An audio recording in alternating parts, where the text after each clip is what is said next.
মরতেই চাই না, আমাদের কোনো কষ্টই হবে না। হযরত ইদ্রিস নবী আলাইহিস সালাম উনি অনেক জালিলুল কদর একজন নবী ছিলেন। আযকুর ফিল কিতাবি ইদ্রিস ইন্নাহু কানা সিদ্দীকান নাবিয়্যা। আল্লাহ বলেন, স্মরণ করো ইদ্রিস নবীর কথা, আমার কিতাবের ভেতরে তাকে আমি বর্ণনা দিয়েছি। তিনি একদিকে সত্যবাদী আর একদিকে তিনি নবী ছিলেন। হযরতে ফেরেশতা আজরাইল একবার ডাক দিয়ে বলে, রব্বুল আলামিন, আমার তো জীবনের বহু আশা তুমি পূরণ করে দিয়েছো, এই একটা মাত্র আশা আমার বাকি আছে। তোমার নবী ইদ্রিসকে আমার খুব ভালো লাগে, তুমি যদি অনুমতি দাও আমি তার সাথে বন্ধুত্ব করতে চাই। আল্লাহ পাক বলেন, ঠিক আছে, অনুমতি দিলাম, গিয়ে দেখো, চেষ্টা করি। উনি এসে বললেন, আমি আজরাইল আপনার সাথে বন্ধুত্ব করতে চাই। বলেন তো, আমাদের সাথে কেউ যদি এই পর্যায়ে আসতো আগেই রাজি হয়ে যেতাম। অথচ ফেরেশতা আজরাইল এসেছে সরাসরি বন্ধুত্বের অফার দিচ্ছে। হযরত ইদ্রিস তো একবারে রাজি হয়ে যাওয়ার কথা। উনি বললেন, ফেরেশতা, আমি যার তার সাথে বন্ধুত্ব করি না, কারণ বিষয়টা দুনিয়ার সাথে সম্পৃক্ত না। এই পৃথিবীতে যার সাথে যার বন্ধুত্ব হবে, সম্পর্ক বেশি গাঢ় হবে, কিয়ামতের দিন আল্লাহ তার সাথে তাকে তুলবে। আমরা কিয়ামতের অনেক বর্ণনা কোরআনে কারিমে পড়েছি। বহু মানুষ আমাদেরকে ধোঁকাও দিয়েছে যে বিভিন্ন পীর সাহেবরা নাকি লক্ষ লক্ষ মুরিদ নিয়ে কিয়ামতে মিছিল করতে করতে আসবে। এটা বানানো কথা ভাই। কিয়ামতের ময়দানে আপনাকে আল্লাহর কাছে যাওয়া লাগবে হিসাব দেওয়ার জন্য, একা একা। কয়জন? এটাকে আমি বানিয়ে বললাম। ওয়াকুল্লুহুম আতিহি ইয়াউমাল কিয়ামাতি ফারদা। সূরা মরিয়মের ভেতরে আছে 95 নম্বর আয়াত। আল্লাহ পাক বলেন, কিয়ামতের দিন প্রতিটি মানুষকে আল্লাহর কাছে যাওয়া লাগবে হিসাব দেওয়ার জন্য, একা একা। আপনি কোথায় পেলেন যে পীর সাহেবেরা লক্ষ মানুষ নিয়ে মিছিল করতে করতে যাবে? বলেন, এই কোরআনের আয়াতের সাথে যেহেতু মেলে না, সুতরাং আপনার এই পীর বলেন, এই বুজুর্গ বলেন, এই মিথ্যাবাদী। আমার কথাও যদি কোরআনের কোনো আয়াতের সাথে না মেলে, বুঝবেন যে না, আমার কথাও মিথ্যা, আমিও ভণ্ড। কিয়ামতের বিচারের প্রথম ধাপ যেহেতু এইটা, আপনাকে যাওয়া লাগবে কয়জন করে? আরো জোরে বলেন। এর সাথে যাদের টাইম মিলবে না, সে যদি আপনার পীর সাহেব হয়, আজকে থেকে মানবেন, মনে করবেন ওটা এক ধান্দাবাজ, ও আমাদেরকে ধোঁকা দিয়ে বোকা বানিয়ে ওর স্বার্থ সিদ্ধি করতে চায়। এবার আসছে দ্বিতীয় ধাপ। ধাপ হবে কিয়ামতে 3টা।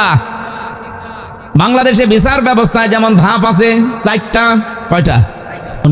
আইদিহিম ওয়া তাশহাদু আরজুলুহুম বিমা কানু ইয়াকসিবুন। বলেন আল্লাহু আকবার।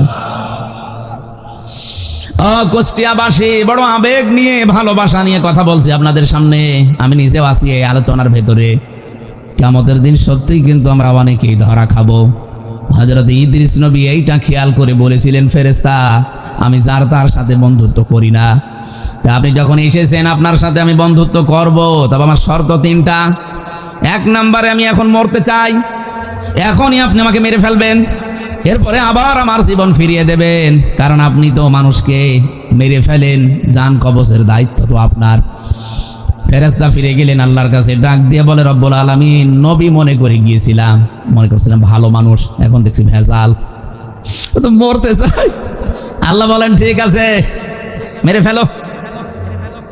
ইদ্রিস নবী বললেন, ফেরেশতা, আমি জানি, আমি আল্লাহর কথাগুলো আমার জানা আছে। ওয়াজাতে সাকারাতুল মাউতি বিল হক যালিকা মা কুনতা মিনহু তাহিদ। এই পৃথিবীর সব কিছু মিথ্যা হতে পারে, কিন্তু মরণের যন্ত্রণা হক, এটা সত্য। সুতরাং আমার 1 নাম্বার শর্ত, আমি মরতে চাই। কেমন যন্ত্রণা হয় মরলে, ওটা আমি দেখব।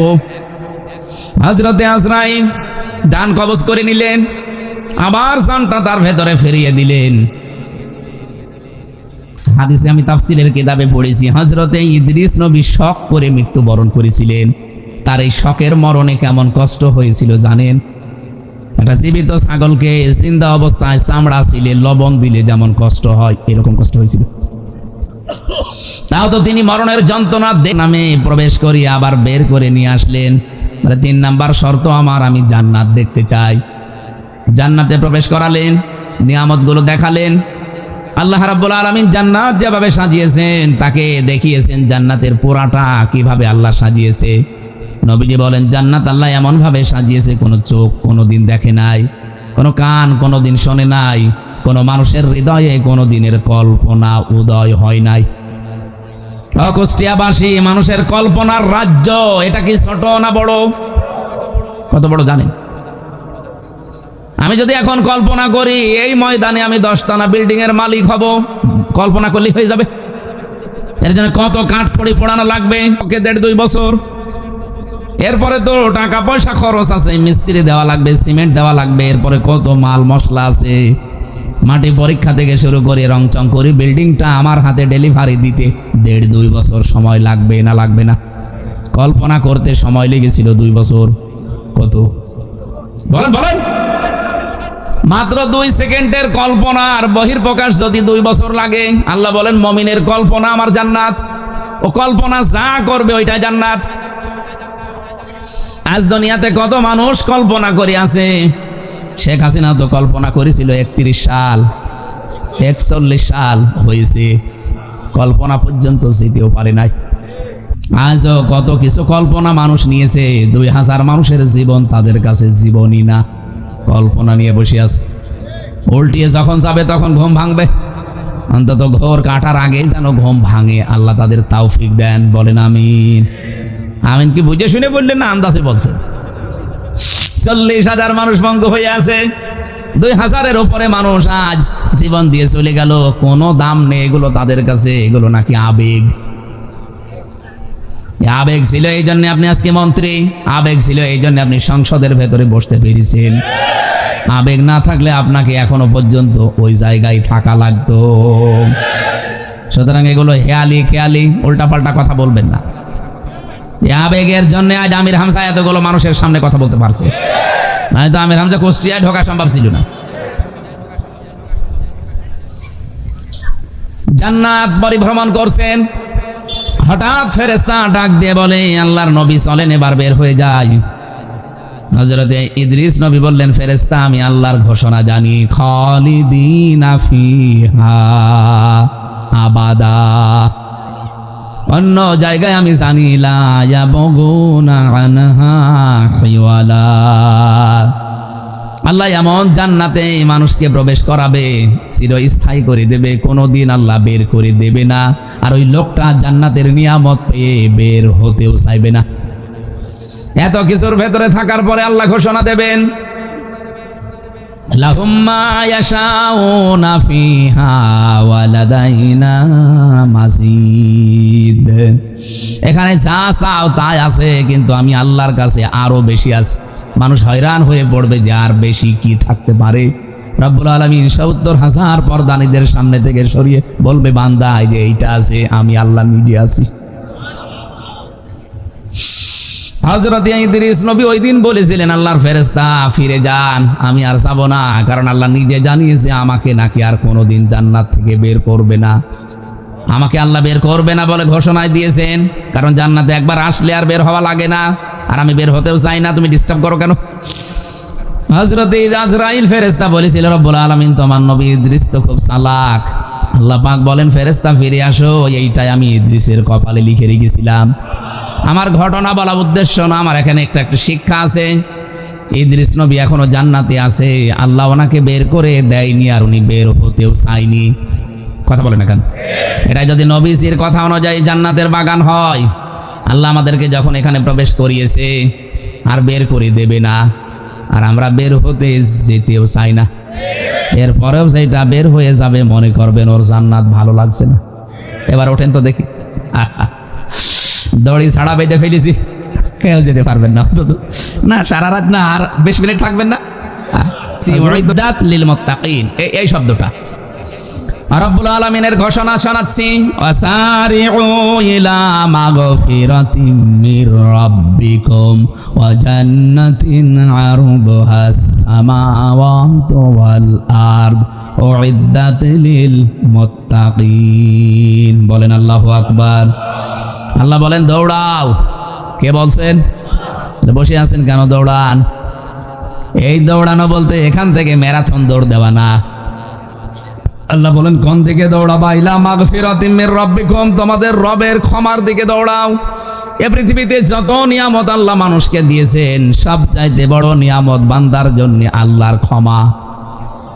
আল্লাহ পাক যদি কাউকে ক্ষমা করে দেয়, মাফ করে দেয়, এইটাই সবচাইতে বড় নিয়ামত। তাছাড়া টাকা পয়সার মালিক হয়ে গেছেন, কোটি কোটি ডলারের মালিক, এলাকার সব সম্পদ আপনার, আপনি ক্ষমতার চেয়ারে আছেন 41 সাল না 71 সাল পর্যন্ত। রব্বুল আলামিন একটা উদাহরণ দিয়েছেন কোরআনে সূরা হাদীদের 20 নম্বর আয়াতে, ই'লামু আন্নামাল হায়াতুদ দুনিয়া লাইবু ওয়া লাহবু ওয়া যিনাতু ওয়া তাফাখুরুম বাইনাকুম ওয়া তাকাসুরুম ফিল আমওয়ালি ওয়াল আওলাদ। জেনে রাখো দুনিয়ার জীবনটা খেলাধুলা, রং তামাশা, প্রতারণা, হাসি ঠাট্টা, এইটা ছাড়া, ক্রিয়া কৌতুক ছাড়া আর কিছু না। আল্লাহ এখানে উদাহরণ দিয়েছেন একটা আমাদেরকে খুব সুন্দর, ভালো করে খেয়াল করেন। রব্বুল আলামিন বলেন ওয়াজিনাতুম ওয়া তাফাখুরুম বাইনাকুম ওয়া তাকাসুরুম ফিল আমওয়ালি ওয়াল আওলাদ। এটা হচ্ছে সৌন্দর্য বর্ধন করে দিয়েছে পৃথিবীর মানুষের চোখে। এখানে বেশি বেশি সম্পদ, বেশি বেশি সন্তান, বেশি বেশি ক্ষমতা পাওয়ার জন্য মানুষ মনে করে আমি মহা অন্ধ হয়ে পড়েছি। কিন্তু দুনিয়ার এই সব কিছু কেমন জানো? কামাসালি গাইসিন আজাবাল কুফার। এই এদিকে তাকান, কামাসালি গাইসিন। আল্লাহ বলেন একটা উদাহরণ খেয়াল করো। বৃষ্টি হচ্ছে, আজাবাল কুফার নাবাতুহু, এই যে জমিনে যে ফসলগুলো উৎপন্ন হয়, এটা দেখে কৃষক যেমন বৃষ্টির পানির ফসল পেয়ে চমৎকৃত হয়, আনন্দে আত্মহারা হয়ে যায়।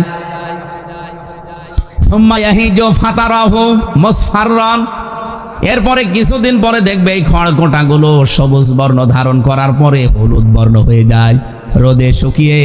কি কথা বলেন না কেন? এটা একেবারে হলুদ বর্ণ হয়ে যায়। সুম্মা ইয়াকুনু হুতামা, এরপর এটা খড়কোটায় পরিণত হয়ে যায়। দুনিয়ার জীবনটা এইরকম। আমাল হায়াতুদ দুনিয়া ইল্লা মাতাউল গুরুর। পৃথিবীর এই জমিনটা শুধু ধোঁকা, প্রতারণা, এছাড়া আর কিচ্ছু না। মানুষ শুধুমাত্র অহংকার করে, ক্ষমতা, এর চাইতে আমি ওপরে, এর চাইতে আমি আরো ওপরে যাব, ওর চাইতে সন্তান আদি, সম্পদ আদি, এলাকার প্রভাব প্রতিপত্তি, এই নিয়ে মানুষ শুধু ফখর করে, গর্ব করে, অহংকার করে, এই মেতে আছে মানুষ। অথচ দুনিয়ার জীবনটার খেয়াল করে দেখো, চমৎকৃত হওয়ার পরে কিছুদিন পরে এই খড়কোটা হলুদ বর্ণ হয়ে যায়। এরপরে এটাকে আমি একেবারে হোতমা বানিয়ে দেই। হোতমা শব্দের শাব্দিক অর্থ কি? হোতমা নামে একটা সূরা আছে কোরআনে। হোতমা সূরা নেই? হমাসা। হোতানা মানে একটা জাহান্নামের বর্ণনা আল্লাহ দিয়েছেন। ওমা আদরাকা মাল হুতমা নারুল্লাহিল মুকদা আল্লাতী তাত্তালিউ আলাল আফইদা। হোতমার পরিচয় আল্লাহ বলেন এমন। এই যে হোতমা, খড়গোটার পরে এটা হোতমা কেন বললাম জানো? জাহান্নামে হোতমা এমন সিস্টেম বানানো আছে, দুনিয়ার আগুন যেখানে লাগে ওই জায়গা পুড়ে যায়। আর হোতমায় যে আগুন আমি বানিয়েছি, ওটা যেখানে লাগবে আগে কলিজা পুড়ে যাবে। খড়কোটার এক মাথায় আগুন লাগালে আর এক মাথায় আগুন যেতে 10 বছর সময় লাগে। আপনারা বোঝেননি? খড়ের মাথায় আগুন লাগিয়ে দিয়েছেন এক মাথায়, এ মাথায় আগুন যেতে কয়দিন লাগবে? সেকেন্ডের ভেতরে আর এক মাথায় আগুন চলে যাবে খড়ের। আপনি খড়ে আগুন লাগিয়ে দেখেন। আল্লাহ বলেন জাহান্নামে আমি আল্লাহ এই মানুষগুলোকে দেব যারা দুনিয়ার এগুলো নিয়ে গর্ব অহংকারে ফেটে পড়ে। আমি ক্ষমা তাদের কাছে কিছুই মনে হয় না। ওয়ামাগফিরাতুম মিনাল্লাহি ওয়া রিদওয়ান, আমি আল্লাহর ক্ষমা, আমি আল্লাহর সন্তুষ্টি, এই মানুষের জীবনে কোনো মূল্য নেই। এদেরকে আমি এইভাবে করে শাস্তির ব্যবস্থা করব। এই জন্য মানুষের জীবনের সবচাইতে বড় দামি সম্পদের নাম তার রবের ক্ষমা। বলেন বলেন, এ রবের ক্ষমা মানুষ পাবে কি করে? এখানে প্রায় 70টা ক্রাইটেরিয়া দেওয়া আছে তাফসিরে। এদিকে তাকান। একটা বলছি, আপনি আল্লাহর ক্ষমার উপযুক্ত হয়েছেন কিনা, আপনি ক্ষমা পাবেন কিনা, নিজের দিকে খেয়াল করে দেখেন। একজন সাহাবীর জীবনী পড়ছিলাম। বিশ্বনবী মুহাম্মদুর রাসূলুল্লাহ তাকে তিনবার মসজিদে প্রবেশ করার সময় বললেন এই লোকটা জান্নাতি। সাহাবা একরাম 3বারই তার দিকে তাকিয়েছেন যে কি গো, 3 বার পর পর জমার নামাজে আসলে লোকটা তাকে মসজিদে প্রবেশ। একটা কাজ আমি প্রতিনিয়ত করি, সারাদিন পরিশ্রম করার পর সকাল সন্ধ্যাবেলা রাতের বেলা যখন আমি ঘুমাতে যাই, বালিশে মাথা দিয়ে আমি চিন্তা করি যে আমার কারো উপরে কোনো অভিমান নেই, ক্ষোভ নেই, রাগ নেই, কোনো অনুযোগ নেই, সব আমি আল্লাহর জন্য সবাইকে আজ মাফ করে দিলাম। একটা শান্ত নির্মল পরিচ্ছন্ন মন নিয়ে আমি ঘুমিয়ে গেলাম। সকালে উঠতে পারবো কিনা জানি না, এরকম মন নিয়ে আমি একেবারে শান্ত মন নিয়ে ঘুমিয়ে পড়ি। রব্বুল আলামিন মনে হয় এই কাজটা পছন্দ করেছে, নবীর মাধ্যমে এই জন্য সুসংবাদটা পাঠিয়েছে আমি জান্নাতি। তিনি সারাদিনের পরিশ্রান্ত শরীর বালিশে মাথা দেওয়ার পরে চিন্তা করতেন, কারো উপরে আমার কোনো রাগ নেই, ক্ষোভ নেই, অভিযোগ নেই, যা আছে সব আমি মাফ করে দিলাম আল্লাহর জন্যে। এই জন্যে আল্লাহ তারে মাফ করেন। আর আমরা সারাদিন পরিশ্রম করি, যাই করি, সন্ধ্যাবেলা রাতের বেলা ঘুমানোর সময় চিন্তা করি কার 12টা বাজাবো, সকালবেলা উঠে কার নামে মিথ্যা মামলা দেব, কার নামে মিথ্যা তথ্য ছড়িয়ে সাংবাদিক বিভিন্ন জায়গায় মিথ্যা তথ্যগুলো সংগ্রহ করে কি করে কার 12টা বাজাবো, কার চরিত্রে কলঙ্কর দাগ দেব, এই চিন্তা করে মানুষ ঘুমায়। এরকম মানুষ আছেন কারা? হাত তোলেন তো। এই এলাকায় ওয়াজ দেওয়ার দরকার কি? তো সব আল্লাহর ওলি বসে আছে। আমি তো এরকম মানুষই চাচ্ছি। কুষ্টিয়াবাসী ওই সাহাবীকে নবীজি যেভাবে সুসংবাদ দিয়েছিলেন, ক্ষমা মাফ, আমরাও এই কাজটা আজকে থেকে করতে চাই। আমার মনে হয় রাজনৈতিক যত দল এই দেশে আছে, ধর্মীয় যত দল আছে, যত জায়গাগুলো আছে প্রতিষ্ঠান কেন্দ্রিক বাংলাদেশে, সব জায়গা থেকে যদি আমরা এই চিন্তাটা করতে পারতাম ঘুমানোর সময় যে আমার কারো উপরে কোনো রাগ নেই, অভিযোগ নেই, কোনো রকমের কোনো কিছু নেই, সব আমি আল্লাহর জন্য মাফ করে দিলাম, বাংলাদেশ কালকে সকালেই জান্নাত হয়ে যাবে। কি কথা বলছেন আমার? এই কথার ওজন কত আপনি টের পেয়েছেন? আমি কিন্তু সবগুলোকে পেছিয়েছি। এইটাই দরকার ক্ষমা পাওয়ার জন্য। 70টার ভেতরে এইটা একটা। আপনাকে আল্লাহ মাফ করবে কি দেখে? এই পৃথিবীতে কোনো মানুষ যদি সমর্থ থাকার পরেও কাউকে মাফ করে দেয়, মহান আল্লাহ ওই মানুষের 70টা অপরাধ মাফ করে দেয়। এই সুযোগটা থাকার পরও আমরা অনেক সময় কাজে লাগাই না। আমরা আরো সেই পুরাতন রাগগুলো কি করে তোলা যায় সেই চিন্তা করে। এই যে বুঝে ফেলিস, পুরাতন রাগ কি করে মনে মনে করে কোথায় কি হয়েছে সেইগুলো তুলে তুলে মানুষের উপরে রাগ খাটায়। আল্লাহ আপনাকে যে মাফ করবে সে রাস্তা কই? 2 নম্বরে আল্লাহ বলে না জান্নাতিন, এমন একটা বাগানের দিকে দৌড়াও। 1 নম্বরে আমি আল্লাহর ক্ষমা পাবে যারা, তারাই আমার বাগান পাবে। এই বাগান মানে জান্নাত, জান্নাতুন মানে বাগান। এই জান্নাত পাওয়ার জন্য তোমরা দৌড় প্রতিযোগিতা করো। ওয়াফি যালিকা ফালিয়াতানা ফাসিলে মুতানাফিসুন। আমি আল্লাহর যে জান্নাত তোমাদের জন্য বাগান বানিয়েছি, ওই বাগান পাওয়ার জন্য তোমরা দুনিয়ায় প্রত্যেকেই প্রতিযোগিতা আরম্ভ করো। এর আগে যে শব্দগুলো আল্লাহ দিয়েছেন, খিতামুহু মিসকুন ওয়া মিজাজুহু মিন তাসনিম আইনাই ইয়াশরাবু বিহাল মুকাররাবুন। এই তাসনিম শব্দের ব্যাখ্যাটা আমি মালয়েশিয়াতে ইন্টারন্যাশনাল ইসলামিক ইউনিভার্সিটিতে একটা সেমিনারে ছিলাম, ওই জায়গায় এই ব্যাখ্যাটা আমি পেয়েছিলাম। এদিকে তাকান ভাই, রব্বুল আলামিন যে তাসনিম শব্দটা দিলেন, ঝর্ণা ধারা, এই ঝর্ণা থেকে কি পানি বের হয় সেই পানির একটা বর্ণনা দিচ্ছিলেন ডক্টর জাকির নায়েক। আর রাশিয়া বিহাল মুকাররাবুন যেটা পান করবে, উনি কোরআনের আয়াত থেকে একটা ব্যাখ্যা দিতে গিয়ে আমাদেরকে, কেউ তো বলতে পারে না, কেউ কেউ জানিয়েছে যে হ্যাঁ জমজমের পানি খুব দামি। উনি বলছে না, জমজমের পানি 1 লিটার কয় টাকা নেবে? বাংলাদেশের নাই 500 টাকা। আমার মনে হয় এখানে অনেকে জানেন কি জানেন না আমি জানি না, অ্যাকোয়া ক্রিস্টোলা, এটা নিতা আম্বানি আছে না ভারতের, এই মহিলা পান করে। স্বর্ণের বার গোলানো কি যেন দেয় ওর ভেতরে, যৌবন ঠিক থাকে, চেহারায় ভাঁজ পড়ে না। 1/2 লিটার পানির দাম হচ্ছে 55 লক্ষ টাকা। আমার মাঝে মাঝে চিন্তা হয় ওর জীবনী পড়লে, ও যদি অন্তত 5 বোতল পানি খায়, যাতে এতটুকু বোতল হয়, 5 বোতল পানি সারা দিনে খায়, কমপক্ষে 3 কোটি টাকার শুধু পানি খায়। জান্নাতের ভেতরে আল্লাহ যে পানির কথা বললেন, তাসনিম আইনাই ইয়াশরাবু বিহাল মুকাররাবুন, তার নিকটবর্তী বান্দাদেরকে আল্লাহ যেটা খাওয়াবে, যারা আজকে দুনিয়ার জীবনে প্রতিযোগিতা করছেন ওই পানি পাওয়ার জন্যে, ওই পানি 2.5 গিলাস 3 গিলাস 5 গিলাস না, আপনাকে আল্লাহ ফিরিয়ে দিয়ে দেবে। বলেন সুবহানাল্লাহ। নেতা আম্বানি হয়তো স্বামীর টাকা আছে, এই জন্য সে কিনে খেতে পারছে। আমি যদি সত্যি ওই পানিটার জন্য আজকে এখান থেকে প্রতিযোগিতা করি, আজকে থেকে রমজান যেটার ট্রেনিং আমাদেরকে দিয়ে গেল যে কোনো কাজ আমরা যেন শেষ করে না দেই, কন্টিনিউয়াস করতেই থাকি। 5 ওয়াক্ত নামাজ হয়তো জামাতে পড়তেন, এটা ঠিক রাখবেন। অনেকে তাহাজ্জুদ পড়তেন, এটা যেন ছেড়ে না দেন, এটা ঠিক রাখবেন। অনেকে দান সাদকা করতেন, এটা যেন ছেড়ে না দেন, কন্টিনিউয়াস রাখবেন। কারণ আল্লাহর কাছে আহাব্বুল আমালি ইলাল্লাহ, সবচাইতে বেশি প্রিয় কাজ ওইটা, যদি অল্পও হয় কিন্তু ওটা যেটা কন্টিনিউয়াস মানুষ করতে থাকে। আর রমজান এই ট্রেনিংটাই আমাদেরকে দিয়ে গেল। আমরা এখন থেকে ট্রেনিংটা কাজে লাগিয়ে প্রতিযোগিতায় নামতে চাই যে আমি 2 রাকাত নামাজ পড়ি, ওই লোকটা 4 রাকাত পড়ে না, আমি এখন থেকে ওর চাইতে আরো 2 রাকাত বাড়াবো। বিপদে মুসিবতে থেকে অভাবে থাকার পরও দান করে, আর আমি ওর মতো না, ওর চাইতে আরো সচ্ছল আছি, আমি যতটুকু পারি দুনিয়ার জীবনে ওর চাইতে বেশি দান করি, ওই পানি পাওয়ার জন্য এগিয়ে যেতে চাই। আল্লাহ যেন তৌফিক দেন, বলেন আমিন।